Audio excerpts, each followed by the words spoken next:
Made in Africa. Focus sur l'apport de la diaspora africaine dans le développement du continent. La campagne de dons divers, initiée par ADUS et ses partenaires associatifs subsahariens du Maroc, a fait battre les cœurs pour la 3e fois consécutive. Présidente en action, les mères de bébés seront chauds avec les couches, les grilles, les spaghettis, les huiles et tous les enfants, les biscuits. Ça, c'est incroyable ça.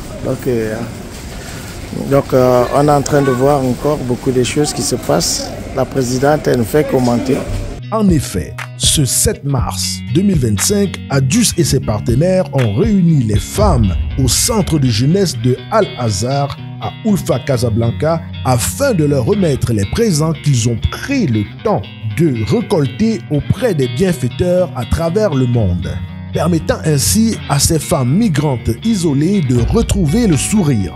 Une remise de dons caractérisée par la présence massive des femmes qui ont répondu présent et témoignent de leur gratitude face caméra.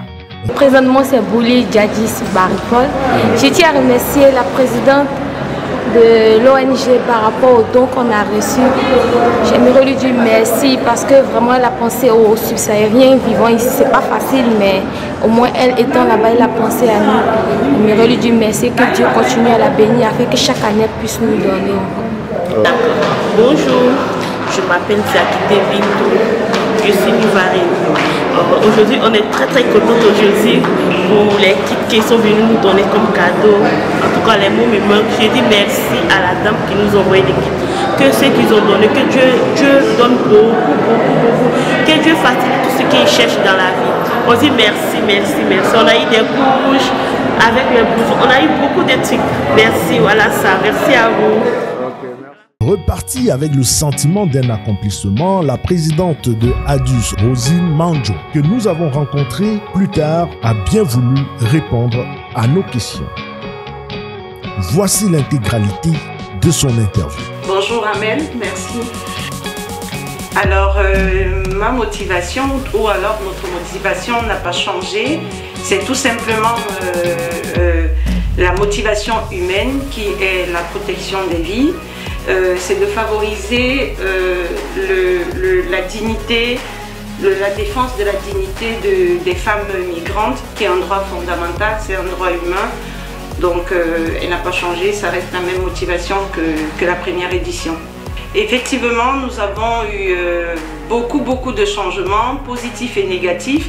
Positifs dans le sens où ces femmes sont de plus en plus sensibles à ce geste, elles ne se sentent pas seules. Donc elles reçoivent du réconfort et elles le témoignent. C'est très encourageant et c'est une source de motivation pour nous. Négatif dans le sens où malheureusement la demande est de plus en plus forte. Donc de la première à la 3e édition, on note environ le double, soit le triple des demandes en termes de besoins en produits d'hygiène, pour ne parler que de ça. Donc la demande est de plus en plus forte.